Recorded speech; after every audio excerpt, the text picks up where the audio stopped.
So, hello everyone. We've got an interesting guest with us today. That's none other than Robert Falconer. My dear Bob is with us. He's going to educate us, talk about his experience, and is going to be an amazing session. So, thank you so much, Bob, for joining us today. You're very welcome. I'm glad to be here. Okay, before we dive deeper, Bob, I would like you to introduce yourself to my subscribers, my fellow therapist friends and coaches out there. Who is Bob? Okay. Well, I'm an old guy who lives in Santa Cruz, California, which is about an hour and a half south of San Francisco on the coast. I've been doing therapy for 50 years, and my own family background was extreme violent sexual and physical trauma. So that's where I started, and that was my focus for a very long time. Childhood sexual abuse and trauma. And then maybe 15 years ago now, I guess I met this being in a client who was not a part of that client, who, was something else. Mm-hmm. And I didn't want to believe that was possible. It did not fit in my universe. It was amazingly disruptive, but mm-hmm. I knew just basics in IFS about how to get these things, which IFS calls unattached burdens, out of a person. And I got it out of her. And then I thought, I'm just going to pretend this didn't happen. This is too weird. Mm-hmm. But then she started sending me these emails that ended up changing my life. She said, I feel totally changed by that session. I'm seeing colors I've never seen before. Wow. I can see the light of the divine in all the people in the airport. I thought, I've triggered a manic episode. And then mm-hmm. the email that really changed my life. I didn't tell you this or anyone at the training, but back mm-hmm. when I was young, I tried to kill myself many times and was institutionalized many times. And when I tried to tell somebody back then about the non-human inside of me, they gave me electroshock and horrible drugs. You are the first human being to ever mm-hmm. believe me, and this has changed my life. And then I went, I can't ignore this. Mm-hmm. As much as I would like to just sail on by, no, I can't ignore this. So for mm-hmm. 15 years now, this has been a focus. And most other therapists don't want to deal with this. It's too weird. Same reaction mm-hmm. So I get a lot of referrals. So mm-hmm. that's who I am in a very, very brief. Oh, and I work with IFS primarily. I think it's the mm-hmm. most potent and respectful modality for working with survivors of childhood sexual abuse and trauma. Mm-hmm. Okay, Bob, could you please tell us, what part of your journey, what important part of your life, the entire journey, that actually influenced your decision to specialize in internal family system therapy? Okay. What was that point? Well, I had worked with many other parts work models. I mm-hmm. had come to believe very early on that I, at least, and now I think pretty much everybody, is not one unified thing. We're a system of pretty well encapsulated small parts that are sparsely interlinked with each other. And there are philosophers who argue this is the necessary structure of mind. But anyway, I knew I was like that, so I worked with all these different parts work models, starting with probably the first was the Gestalt, as it was taught at the mm-hmm. Institute here. And then I got to know Jack and Helen Watkins, the founders and creators of ego state therapy, which yes. is, that uses hypnosis or altered states of consciousness to work with these parts. And then there was a transactional analysis was very early on. The 12 steps, and especially the adult children of alcoholics movements and their popularization of the idea of inner children. In the 12-step tradition, Pia Mellody and her work, she called her stuff post-induction therapy. But she clearly worked with parts too. And there's also psychosynthesis and voice dialogue and a Mm-hmm. few others along the way. Mm-hmm. So I came and my own therapist, who I've worked with for many decades, had her own way of working with parts. She didn't call them parts, she calls them the insiders. So I had, I had all these different things. And when I found IFS, it seemed to be the most coherent and powerful. And I think it's the most respectful and potent. And I think it is potent because it is respectful. And I didn't used to put those two words together like that, but I think that's very true now. Mm-hmm. Great. So, Bob, you have just, shared with us that you have explored various therapeutic, modalities throughout your career.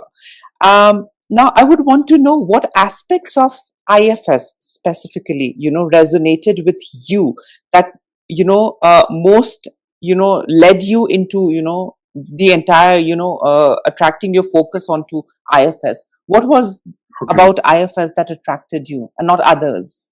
Yeah. Well, there are two major things. The first one is IFS recognizes that this system that we are is a delicate ecology. And we don't want to just go blasting in there and work on one part without permission from the rest of the system. And many of the earlier trauma-oriented methods, parts work methods, when they found the wounded child, they just went wham right in there, no matter what the rest of the system thought. Mm-hmm. And that created very dramatic workshops, but it damaged a lot of people. And there was all this chaos after those big sessions. So Dick recognized that there are protectors who've been trying to keep these very, very hurt, vulnerable young parts safe.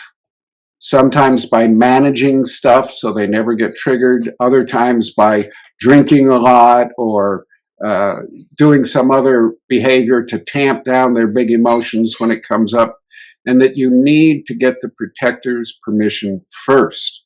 You don't just go rushing into the exile. So it's very respectful of the delicate ecology of who we are. So that's the first point.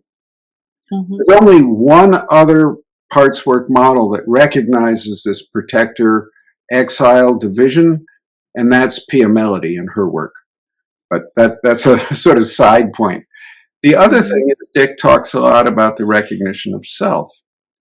He says that we all have something in us that's not really a part. It's who we really, really are. When all the other parts have sort of unblended and stepped back, we are this self. And it's like the sun after a horrible, horrible storm, blown your house down, floods, trees over, no power, just a total mess.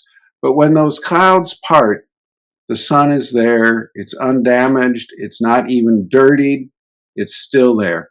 And Dick's message, I believe, or the way I interpret Dick's message is, for me and other people who experienced terrible trauma and abuse, we are undamaged. All those perpetrators could never get to who we really, really are. And that when we get all those hurt parts to step back a little bit, that essence of us can flow out into the world again. Most other therapists and therapies, basically their attitude was, you're damaged, you'll never be okay, expect to limp along in a miserable little life, you never got the attachment, and 20, 30, 40 years with a therapist, maybe you'll be semi-okay.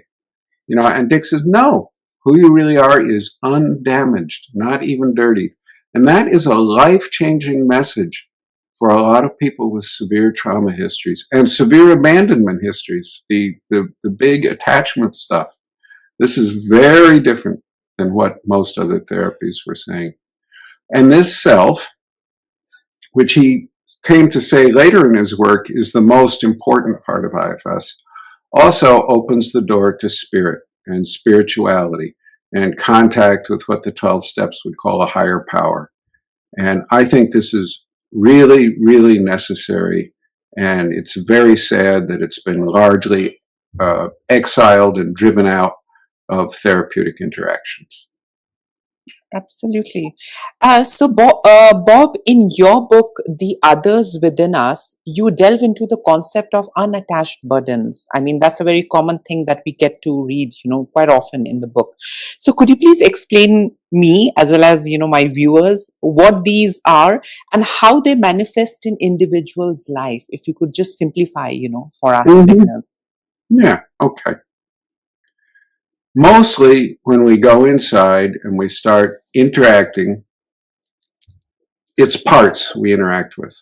They're various parts of us. They're like hurt little children, and then usually more teenagers who are kind of angry and rebellious, want to scream insults at us, and we relate to them, and we realize they're all good. None of them are bad.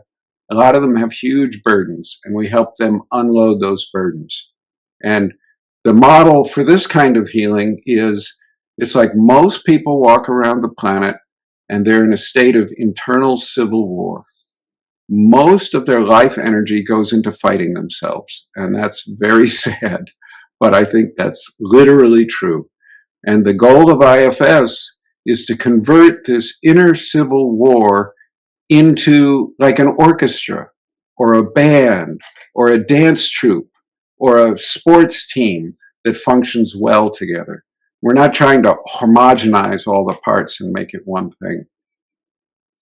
As we go in deeper and deeper to this kind of work, we start to discover that there are things inside of people that are not from their own personal lifetime, that are not parts of them specifically. They're from somewhere else.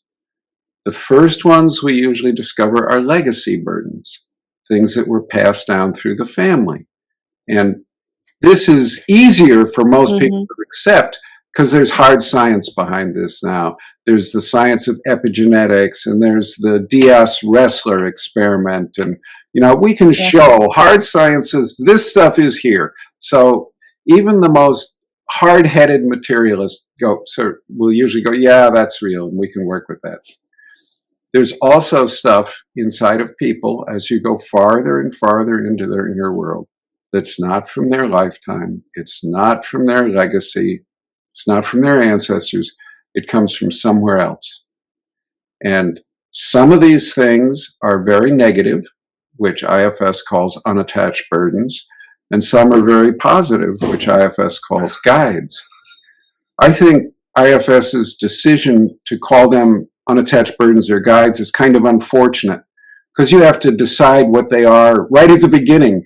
As soon as one shows up, oh, this one's good, this one's bad. Yep. Tanya Luhrmann, a really wonderful anthropologist, she uses the expression spiritual presence experiences, because that's non-judgmental. That's where the title of my book comes from, The Others Within Us, because it's non-judgmental. It's just there are these energies in us that are bigger and foreign to us that can have huge impacts on who we are. Now, I want to go on just a little bit further with this. Probably some of your listeners are thinking, oh, this sounds like spirit possession. Yes. It is like spirit possession. And Dick hates it when I use that phrase. This is absolutely not okay to mention in psychotherapy. In America, anyway. A lot of other places it is. But what I like to say about this is there is a basic biopsychological dynamic that occurs in pretty much every culture we have records of and every era of history. And this dynamic can have powerful effects on people for good or for ill. The metaphor most usually used to describe this dynamic is spirit possession. But whatever metaphor we use, it's worthy of study because it's so powerful and it's found pretty much everywhere. So we should study this respectfully. Wonderful. And I mean, with what you have said now, I mean, there's another question, that's, coming in my head. And the question is, Bob, how does, according to you, cultural belief and spiritual practices influence the way individuals experience and heal from unattached burdens within the IFS framework. If you could elaborate and shine some light. Yeah, it has huge impact.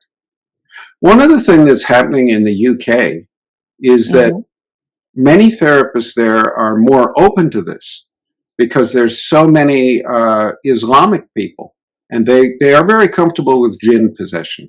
They Yeah. know about this, and a lot of the IFS therapists in the UK are cooperating with the imams and the Islamic religious leaders who get these jinn Yes. out. And Mm-hmm.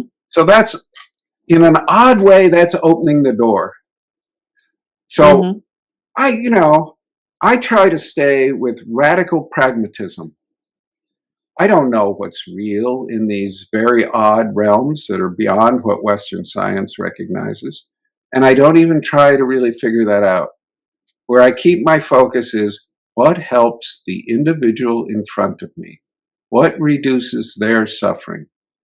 And that's radical pragmatism. And William James, sort of the big name in radical pragmatism, Yes. he Mm-hmm. went so far as to say, whatever works is what's real.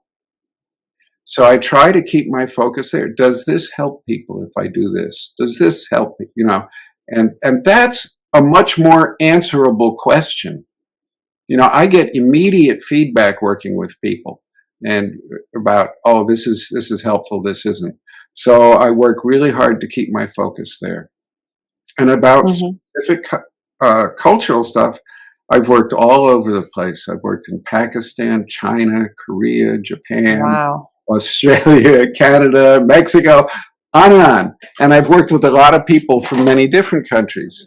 And Mm-hmm. I accept whatever language they want to use. Whatever their metaphor system is, I'd have no need whatsoever to argue with it. Mm-hmm. So, Bob, I mean, now this is a little personal. I would want to know from you. I mean, for my viewers also, I mean, since you have shared a very personal piece of information, on my podcast, so, I would like to add my bit as well. I'm also a survivor of child, sexual abuse. I was abused by my mother and my uncle. And I had, a lot of, traumatic, events in life. And to tell you honestly, Bob, I was an addict as well for quite some time, and then I recovered and I healed myself. But the strangest thing that happened, I mean, that is the reason, IFS, I mean, the others within us, that book really makes sense to me. I mean, though we don't use IFS in India, I mean, it's not that popular. I mean, I have read about it, heard about it, but we don't use it often. I personally felt drug addiction, being exposed to anesthesia for a major surgery, these two were some kind of a portal for me. These two did connect me to something. I have got no words to it. People might say it's a possession, you need exorcism or this and that, but I don't know, but they are good. And I mean, they were really violent initially. I have that memory, but I personally feel that they do help, aid, and enable. It's a very weird thing. I mean, you are an expert. I mean, you have worked with a lot of people, a lot of different situations. And I personally, that's the reason that this book really made sense. And I was curious that why not reach Mr. Falconer and bring him on this show and explain these things. So Bob, does trauma trigger something, or does trauma awaken a part of you? If you could shine some light on that. Well, I think I'm going to step back a little bit to answer that question. Yep. Dick Schwartz and this parts work model have explored and deeply, deeply understood the multiple nature of mind. We're not one being, we're many. But I think we're not this isolated being. Our minds are porous, and they're open to all sorts of other stuff. And there's all sorts of ways to measure this porosity. And if you start thinking about it, it's obvious. Every living system is surrounded by a semi-permeable membrane. It has to be, or it's dead. Our minds are no different. But in the West, and people who are educated in Western techniques, their operating system is based on this assumption that their mind is like a fortress or a citadel. It's private. Everything inside it is ours, and it constitutes our identity. All three of those things are wrong. And they cause tremendous trouble. They look strong, at first glance, but they're actually really brittle. So they're very fragile. A person convinced of this citadel model of mind, they hear one voice that they don't recognize as theirs, and they flip out. They think my brain's broken.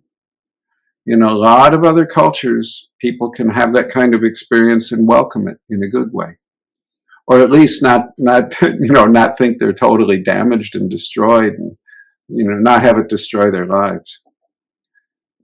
Yes, what I think trauma does is it makes us more porous. It vastly increases our porosity. Now, and also, this is kind of not at the best time, to put it mildly, because there's somebody really nasty there when you're being traumatized. So their energy and their parts and any unattached burdens that were in them can get into you. So I think most people who are sexually abused get these energies into them from outside of themselves. Other things that increase porosity are surgery with anesthesia, especially childhood surgery. Kids who've had multiple surgeries when they were young, they almost always have some external energies in them or clinging to them. Psychedelic drugs increase porosity too, a lot. But I want to emphasize that most of these spirits or beings or whatever you want to call those things out there are benign. Like in the surveys of psychedelic drug users with psilocybin, about half of them meet conscious agentic beings, Wow. people. And they interact with them. 80-90% of those interactions are very positive. They call these beings they meet teachers, guides, wise one, wise woman, all kinds of descriptors like that. So I think it's in part because I'm a therapist and I worked with people who were primarily suffering, so I saw a lot of the more negative ones, but also because here with the modern Western worldview, we're told that anything like this is a disease process. So even benevolent energies, whatever we're going to call them today, we experience as bad and we try and expel.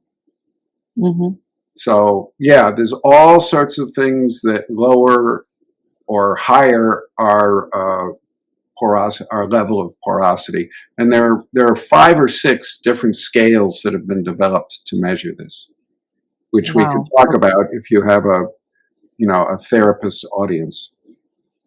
Absolutely. I mean, I've got a lot of therapists and a lot of people who are in recovery.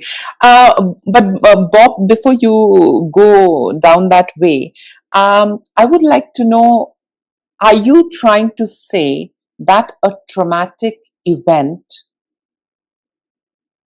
does create some kind of an exchange between the abuser and the victim? It very often does. And that's true. What kind of an exchange are we talking about? If you could, it varies. Pia Melody, who I really admired, she just died a couple of weeks ago, which was very sad. I'm so sorry. A major influence on my life. She used to say that children have no really good emotional boundaries around them, and that when any adult was being irresponsible with their emotions in contact with that child, the child would absorb those emotions. So people who are abusing children are being irresponsible with their shame. So the kids almost always get some of the perpetrator's shame into them and think it's their own shame.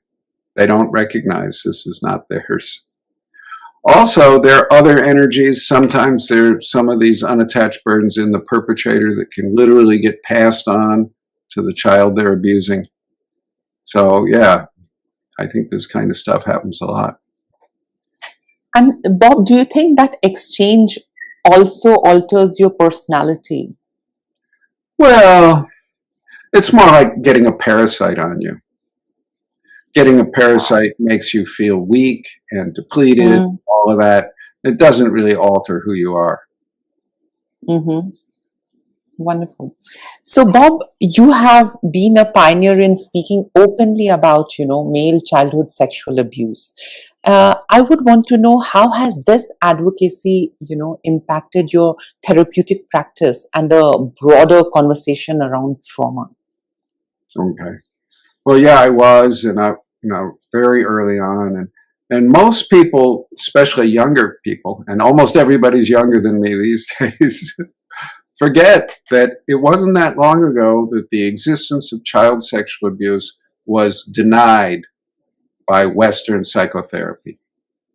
There was a textbook of psychiatry, the major textbook used in America, that was first published in the late 1960s and continued being published until like 1976, I think, that said child sexual abuse is vanishingly rare, less than 1 in a million families, and when it happens, it's often good for the child. Wha- Oh, God. Okay. That was the official academic position about child Yep. sexual abuse when I started trying to deal with my history. Mm-hmm. And Oh, it God. kind of pissed me off. It's obvious. Yeah. And Mm-hmm. then PTSD, it's the same Mm, thing. All these institutions denied the reality of PTSD. And it was only because Robert Lifton, a psychiatrist, organized Vietnam War veterans, because they had these rap groups. yes. They knew Mm-hmm. PTSD was real. They all had it, Yep. And he organized them, and they went and put pressure on Washington, on the government, and then the government forced the DSM, the academic professionals, to recognize PTSD. That did not occur until 1980. Mm, It was, and they were dragged kicking and screaming into the mm-hmm. recognition of trauma. I'm really glad they're recognizing trauma now. It's sometimes some snarky 12-year-old parts of me wish they'd apologize and say something like, "We were so wrong for so long," but they I won't. wish as well. Mm-hmm. Yeah, they won't. But Mm-hmm. I think I should just be grateful that they're recognizing it now. Mm-hmm. So, Bob, now coming to, the 5 different, ways, to measure, you were talking about, and, we drifted away, onto some other, aspect. So if you could, elaborate for our, therapist friends and, coaches out there, what are the, ways, 5 different ways? Most of these are written tests, scores. Mm-hmm. A very famous one is the schizotypy scale, developed Mm-hmm. by a guy, I'm forgetting his name, in the UK. And he started out just wanting to measure psychopathology. And he was looking, if schizophrenia is a real separate disease, if you measured this stuff, there should be a break. There should be a graph going like this and a break when you get up into the disease. You should all of a sudden have a different level of all these descriptors. That didn't happen. What he measured in thousands and thousands of these tests, it was a pretty smooth, it was kind of like this, not Mm-hmm. smooth, and it went up Mm-hmm. like this. And then what he noticed is, the people high up on this schizotype scale are also vastly more creative. And that was kind of upsetting to him. And then he realized they also have a lot more extrasensory perceptions and psi abilities. Mm-hmm. He realized also they had much more profound and vivid spiritual lives. And I think he's come to hold the schizotypy scale as a measure of one of the dimensions of being human, and that both ends of this have things that are wonderful and things that are difficult. Mm-hmm. Okay, that's one. Another one I especially like is called the transliminality scale. It was developed in Australia, and I really like the name transliminal. A limen, it's a Latin word for threshold. Limen means across the threshold. And I just want the transliminality scale. They discovered the same thing. There's no big break.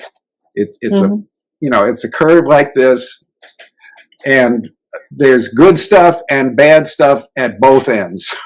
So the Isabel Clarke, a psychologist in the UK, makes the point that the word unconscious is a very, very inaccurate and almost dishonest word, because a lot of the things that we are not aware of actually have a consciousness of their own, and calling them unconscious sort of discounts them. And she suggests that we should, or subconscious, our contact with the divine comes from this. So when we're starting to call it the unconscious or the subconscious, we're already judging any potential spiritual connection as less than or negative. And it's built into our language, so it makes it almost impossible for us to think clearly. So Isabel Clarke has suggested that we just start using the name transliminal for the parts of us and the other energies and things that we are not currently aware of. I think that's a big improvement, but another jargon, oh my God. But the word unconscious and subconscious are really problematic. They make it hard or even impossible to think clearly. So there's transliminality scale. Tanya Luhrmann, who's anthropologist, I think I mentioned earlier, who I think is one of the great minds on the planet today, she uses the Tellingen absorption scale, which basically measures how profoundly you can concentrate on something. How, like if you're reading a book, do you just become completely lost in the reading or watching a movie? So it's how absorbed you get in whatever you're doing. And this is another measure that correlates with these other measures of porosity. And it obviously has good and bad stuff. I was in the library at the University of Chicago, where I got my undergraduate education in anthropology.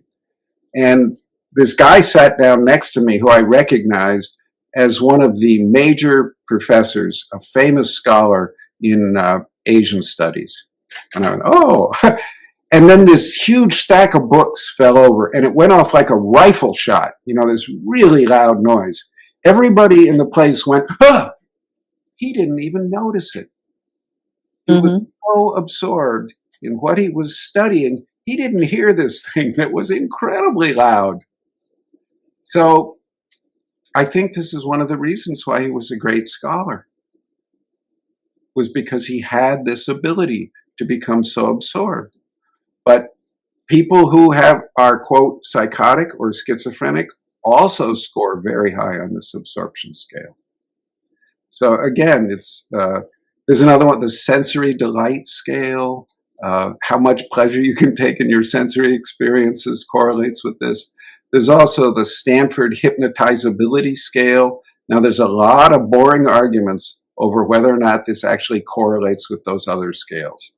I think it does, but I just want to say this one's disputed. Yeah, and there are more that I'm not calling to mind right now, but it's measurable. Now, we know this happens, and yet we behave in our day-to-day lives as though it's not true.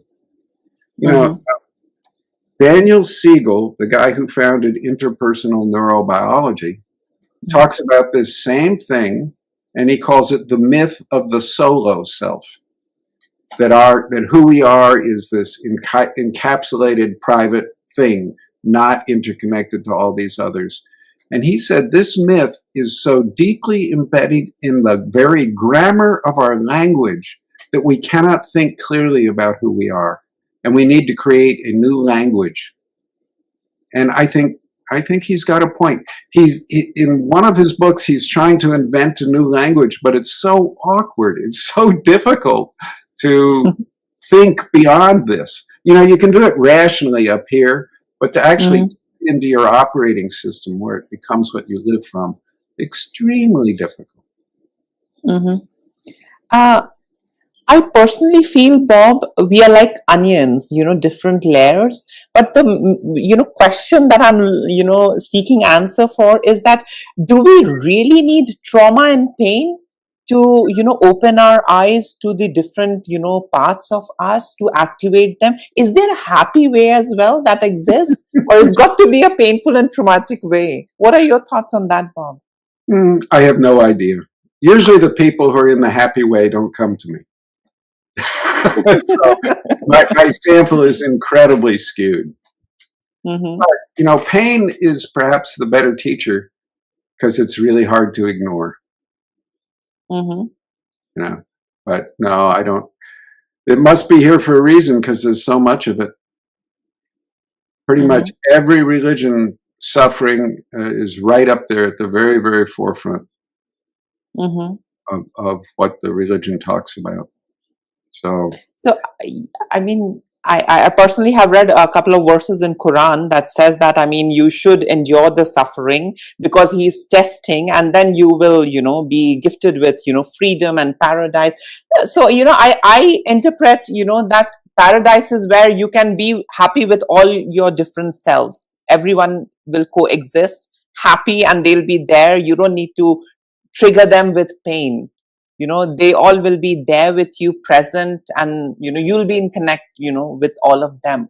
So you are absolutely right. Now coming to the multiplicity of the mind, Bob, IFS very strongly emphasizes the multiplicity of the mind.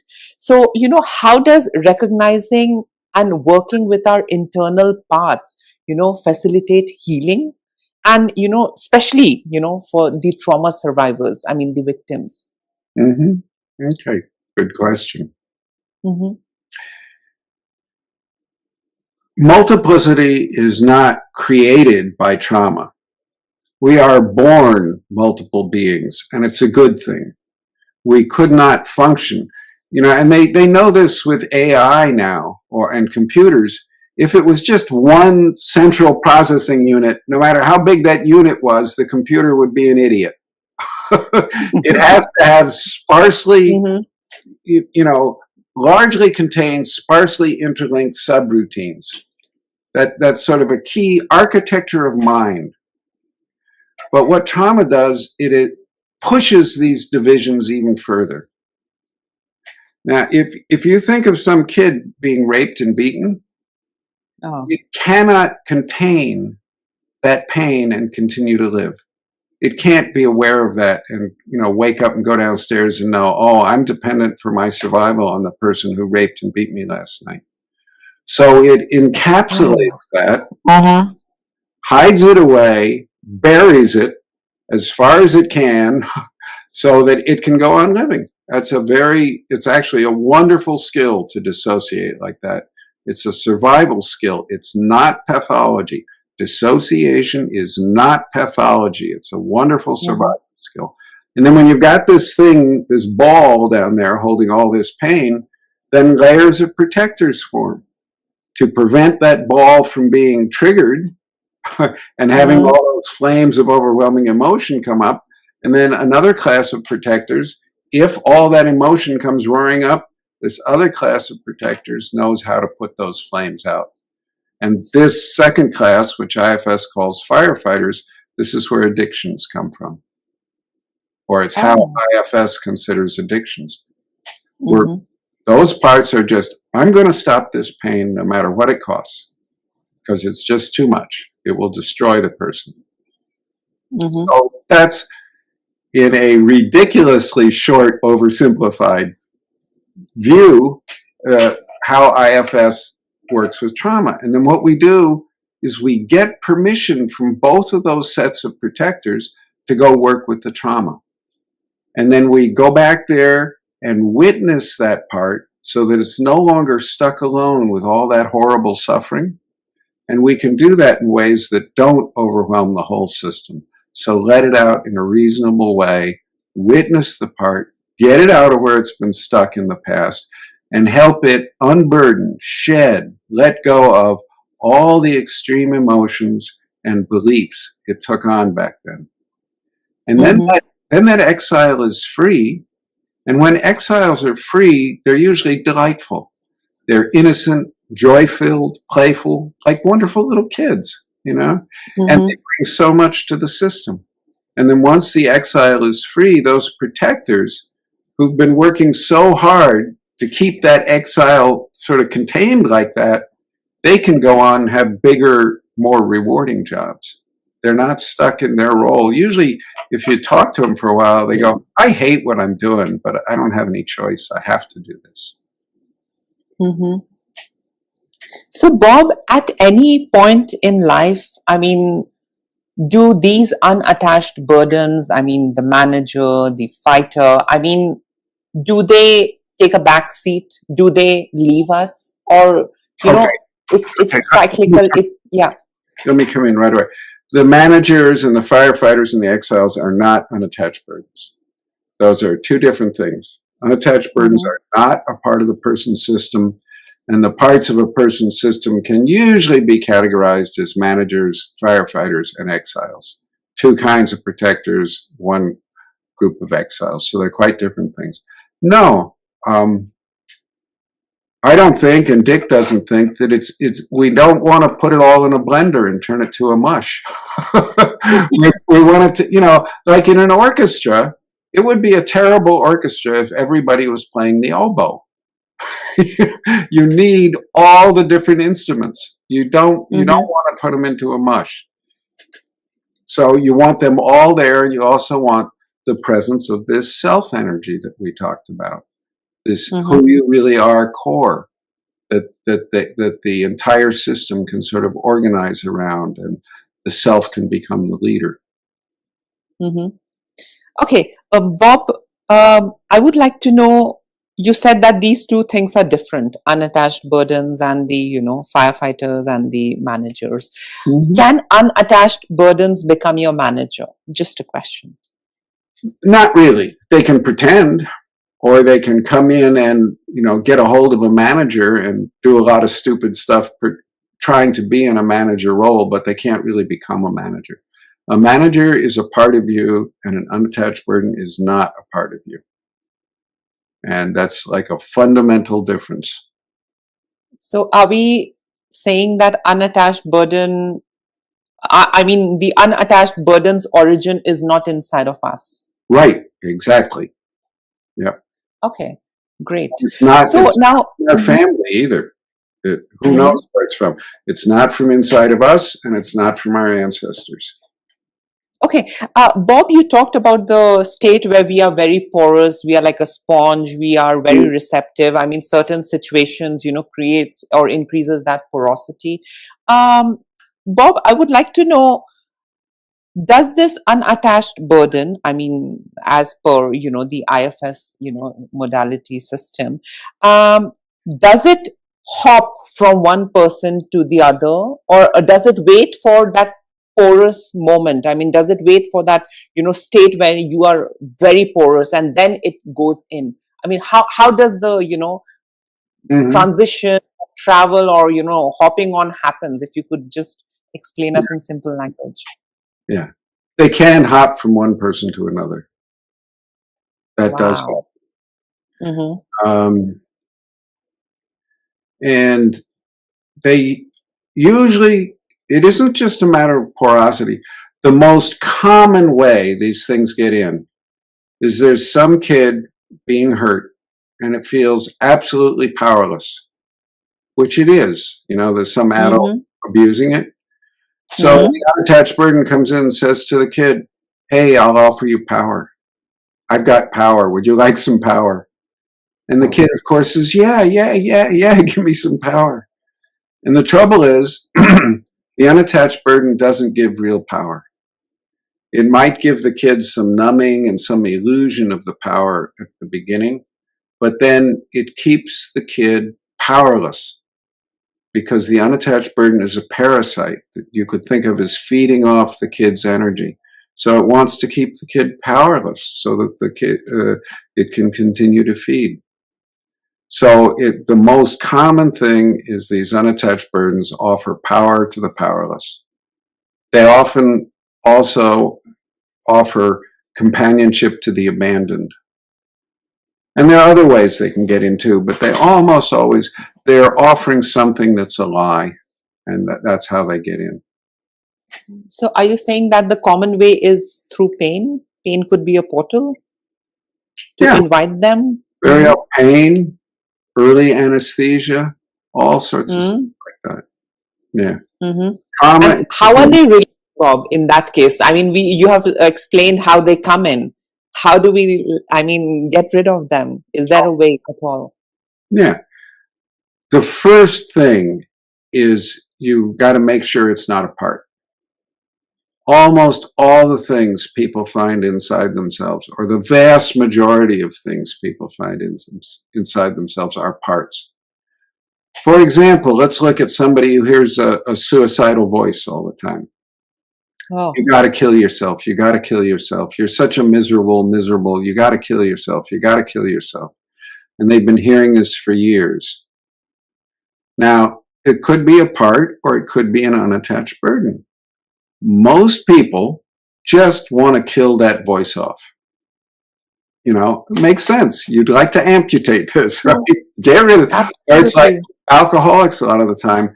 They just want the part of them that wants to get drunk to go away. Go away and die. You know, I hate you, go away and die. But it doesn't. True. Yeah. So what you need to do is form a relationship with that voice. Say, oh, hi, what would be good about my being dead? And you have to conduct a patient interview or dialogue, and it'll often say something like, well, then you wouldn't be on the planet anymore. Well, what would be good about my not being on the planet anymore? And then if you keep going down layer after layer after layer, eventually it will say something like, if you weren't on the planet anymore, you wouldn't be suffering. That's a part. There's a good intention. Parts always, if you're patient enough to get to know them, they have a good intention behind their behaviors, even if their behaviors seem incredibly destructive. If it was an unattached burden that was saying, kill yourself, kill yourself, kill yourself, what's good about that? Then you wouldn't be on the planet anymore. What's good about them not being on the planet anymore? That means I win. Wow. Yes. No good intention whatsoever. So that's the first thing you do. You check the intention carefully and respectfully, because very often this is not clear at all. And then once it's as clear as you can get, is to know this thing has no good intention for me, no matter how patient I am in exploring in that direction. You just ask it directly, are you a part of me? And they lie all the time, but this is one thing they don't seem to be able to lie about. Now, at least the vast majority of the time they don't. I once said they never lie about this, and there was a woman in the group from Nigeria, and she bellowed out this huge voice, "They lie! They lie!" Oh my God! Wow. Okay. And after I recovered my sense of being the alleged leader of the group, I said, "Tell me more." And she said, "Well, in Nigeria, our traditions say they lie about this, and also that sometimes they've been in people or in that family of that person for so long they've forgotten who they really are." So I don't want to say 100% of the time they never lie about this, but it's very, very rare. So you just, a lot of times they'll avoid the question, but you ask them. Then if it's not a part, you carefully say, you're not going to be able to stay here. You're going to have to move on. We're going to help you go to a place you can heal, or you could go back to, the darkness if you want. And then what we do is we very carefully check inside the person. Are any parts of you going to miss this thing when it's gone? It's been around a long time. Might have promised you a lot of good stuff. And then work with each one of those parts, establishing a loving relationship with it so that it's willing to connect with that person's self and not with this external energy. And then there's lots of other sort of visualization techniques we can use to make sure there are no connections left to the person. And then we just tell that thing, you got to go. And they do. When no parts want that thing around and no parts are afraid of it, it can't stay. So basically, the parts inside of us has the ability to, in a way, get rid of the unattached burden. Is that what you're Well, saying? I think that would be when the parts are willing to let it go, the self of the person, the whole system of the person can let it go. We don't want to tell the parts, you have to be responsible for this. All we need is their permission. Yeah, it's okay. I don't want that thing around anymore. So can parts be responsible for keeping the unattached burdens? I wouldn't put it on parts. It should be the self. Okay. Yeah. We don't, parts are little kids usually. We don't want them driving the bus. Wow. Having a 3-year-old driving Great the way bus, to put it across. not a good idea. Absolutely. Great. I personally feel, Bob, like, I mean, working with a lot of, people, I mean, here in my country, I mean, this is just my, personal way of looking at it. And plus, after reading your book and understanding, the IFS system and the modality, I mean, this is absolutely my view. I mean, people can, express their view. I personally feel cluster B has got to do something with UBs. I mean, I'm not trying to pathologize or, pin on something, but I personally feel there is some phenomena attached to especially cluster B. And I mean, what are your thoughts on? I mean, could it be a possibility? Well, I hate diagnosis. Yes. All its forms. I think, I talked about IFS as being respectful. I think diagnosis is very disrespectful. It's taking the complex, never to be repeated reality of a person and putting a label on it, and then trying to force them to accept the label we put on them. I don't want to get involved with that. And, we have to sometimes. I mean, it's really unfortunate. And I try not to make any generalized rules like that. I try to approach each person each time directly and freshly.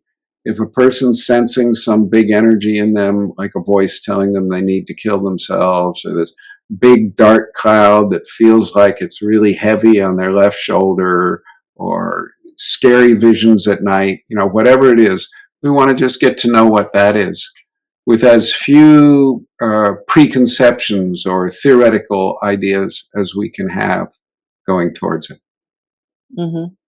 Absolutely.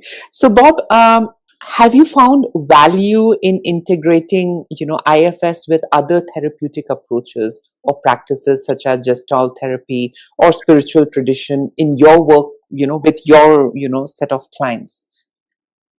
Well, a lot of people are working on integrating IFS with EMDR.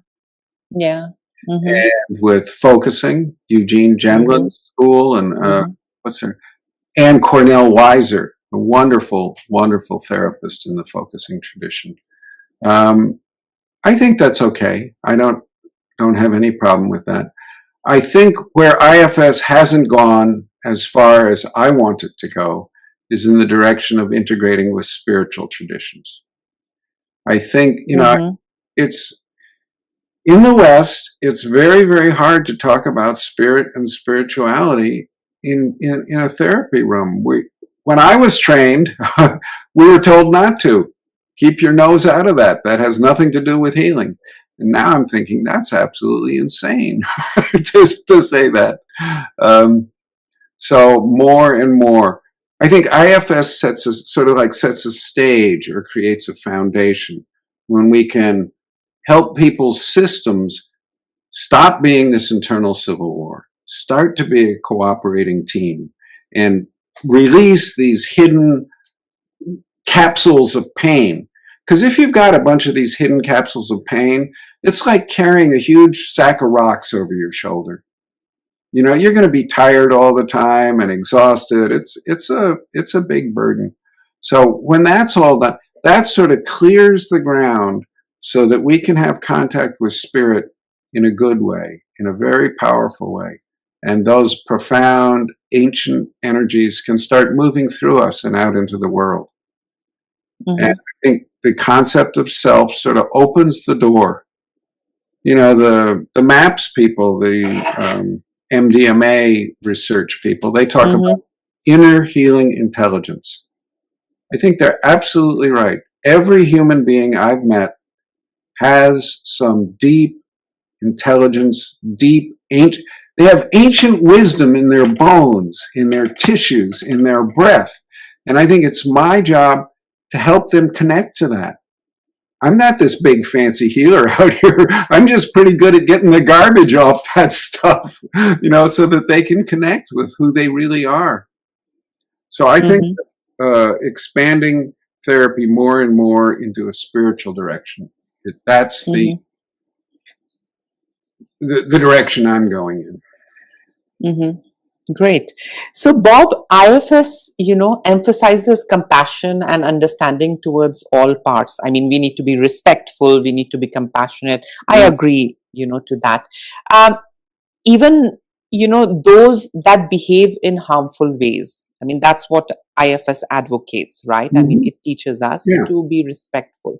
But, I mean, there's a question, in my mind, but don't you think that in wrong hands, without proper boundaries, this approach could, potentially be misused, to justify or excuse abusive behavior? I mean, allowing abuser to evade accountability and responsibility. Yeah. And what are your thoughts on that? Oh, anything can be misused. there's a wonderful idea. I think it started with Buddhism, but maybe not, called near enemies. That every great virtue has a far enemy, but it also has a near enemy. For example, equanimity, one of the four great immeasurables, they call them, I think, in Buddhism. Equanimity, the far energy is upset, agitated, rageful, all that kind of stuff. That's pretty obvious. You can tell the difference easily. The near enemies of equanimity are numbness, indifference, closed, all kinds of, those can be really hard to tell what's what. And I've come to think I think this is just Bob's idea. The greater the value, the greater the virtue, the more important that quality is, the more damaging its near enemy is. So everything can be misused. Everything. The most sacred, the most wonderful qualities on the planet can be misused horribly. So, Bob, this IFS, can it be an intersection between spirituality and psychology? I think so. I hope so. I'm pushing in that direction. But, what makes you push in that direction, Bob, if you could just... Well, what really opened it up was that first case I described with the unattached burden. I thought that stuff was, I did not want to hear about that. And then all these other clients kept coming to me, and I got to go. I had this pretty neat trauma-oriented psychotherapy worldview. I'd edited 4 scholarly books on the subject. I thought I knew what I was doing. And then all of a sudden this comes along, and now I think, well, all this trauma-oriented stuff is still real, but there's a much bigger universe around it. And we need to start paying attention to that. And I'll go even further. I think our world is in a terrible, terrible mess. And, I'm not alone in that. But Ian McGilchrist, who I think is another one of the great, great intellects alive on our planet today, he said, we're not going to heal this by fighting those political battles that all these people are fighting in such a hideous way. He says, well, the only thing that will heal this is changing our consciousness. And he said, and changing our consciousness is one person at a time. And he says, I know this can seem absolutely overwhelming, but he says he's become convinced that if only 3% of the people on the planet change their consciousness, that means heal, that will be enough to change the course of the world, which seems to be going down in a very bad direction. So that's, and that's what I feel I can do. I do what I think I can do. So I focus on this idea of changing consciousness. And by healing the individuals, we can heal much, much bigger things. Mm-hmm. So, Bob, I mean, what are your views? I mean, did religious people or spiritual people, community, tribe, did they have access to, the kind of information that you are, talking about? Did our ancestors have, somewhat, that kind of a knowledge back then that we are discovering now? Are you saying that? Do you agree to that? Many of them, yeah, many of them knew more than we do. So basically, the part they're missing is this sort of foundation that IFS and trauma-oriented psychotherapy provide, that we can clean up all this trouble and wounds and pain that's, for most people, in the foreground and prevents them from going into these deeper spiritual levels. I don't think we can just jump over all of that and go into some kind of spiritual world. I think we actually have to move through that all patiently and lovingly and heal it. But I could be wrong. What do I know? Mm-hmm. So basically, I mean, people like Schwartz, people like you, I mean, they are in a way, giving words to certain phenomena which was just considered spiritual, holy, or maybe possession. You guys are giving technical terms. You guys are actually, educating people like us and around that what could be, the possibility, what could that phenomena be? It's not just that something entering in you. It might already be there in the first place. It might be existing, since the time you are there on this planet. Wonderful. And, Bob, to tell you honestly, when I work with people, I mean, as a therapist, sometimes when we touch certain areas of their life and experience, I see something that comes, something that peeks through them. And that's like, I don't wish to talk about it. You are not allowed in this domain. You're not allowed. And, for a moment, I used to feel that, is this client really possessed? And then, my rational mind was like, no, there's no such thing that, all this is crap. These things don't exist. But then now when I'm reading you, other people, Schwartz, I'm able to understand that these are parts of them. It's nothing alien and foreign. But there is a huge lot of people who are into pathologizing. A lot of expression, a lot of different ways of reaction. They simply label it that this is not right, this is wrong, this could be this could be that. But I mean, I like your standpoint. I mean, never pathologize things. I mean, just be respectful towards whatever is coming through. And yes, I mean, I would love to explore more about IFS and integrate it into my sessions, because I personally feel traditional therapy didn't help me. Me being a victim and survivor, it didn't help me, honestly. Yeah. It did not help me. It was just sitting for 2 hours and I was writing, the therapist was writing, and we were just talking about things. It was not making any substantial change. There was something in me which kept telling me that you need to jump and kill yourself. And I was in therapy for 2 years. Yeah. And strangely, and one of the days when I was high on mushroom, I mean, this is a personal experience, I confronted that voice. I said, why are you so interested in this, feeble weakling? Just go and find some better person. Just leave her. She's good for nothing. She's already suffering. And from that day onwards, Bob, I didn't hear that voice again. Mm-hmm. I mean, you are an expert. You can actually, tell us, I mean, what could these be? I personally feel with your theory, IFS information, it could be an unattached body, maybe with traumatic experience, surgery. I mean, it could be anything. But yes, it did haunt me for quite some time. It was a scary experience. Now, coming to, I mean, since we have actually, talked a lot about a lot of things, and, now we are moving towards the end of, this discussion, and I'm looking forward to have you again for different topics, and, maybe another topic where we can discuss, the effect of, drugs and mushrooms, LSD, MDMA. We can talk about those things. So before we, conclude today's session, Bob, I would want to know, what guidance would you offer to therapists and coaches who are beginning to incorporate IFS into their practice, particularly when working with clients, dealing with deep-seated trauma? What are your, views? What Okay. is your suggestion? Respect, respect, respect. Kindness, kindness, kindness. And Wow. yeah. The other thing is, Dick has 8 C's that characterize self when we're really in self. And I always forget a few of them, but it's curiosity, compassion, clarity, connection, courage.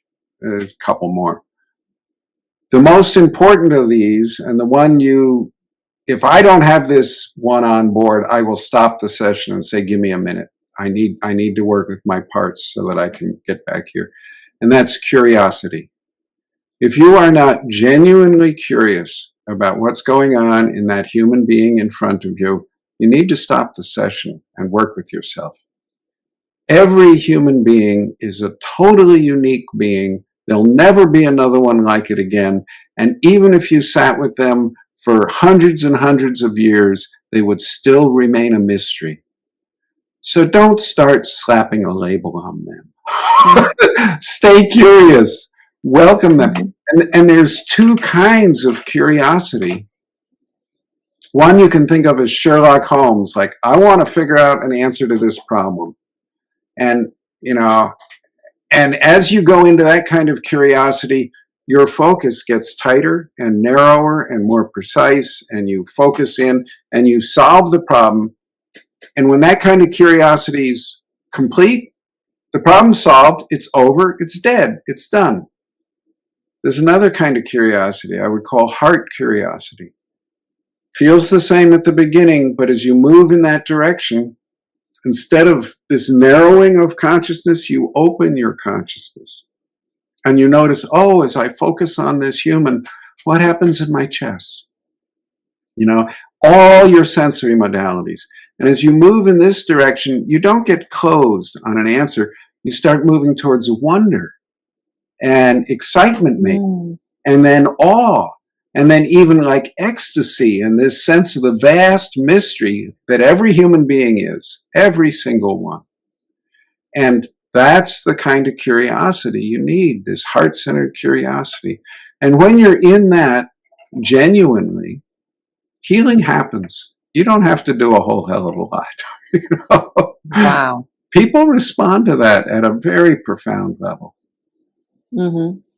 So that's what I'd say. I had wanted, years ago, I had set up a training to do a training in IFS in India. But at the last minute, it fell apart for a bunch of unfortunate reasons. But yeah, I hope something gets offered. And there are people, in addition to the Institute, providing trainings.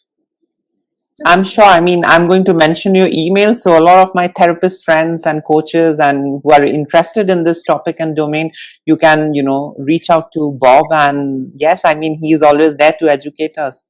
Thank you so much, Bob, for joining us today. It was a great honor. And I'm looking forward to have you again with another topic soon. Okay. Thank you so much, Bob. Thank you, Sarah. Great talking with you. Bye-bye.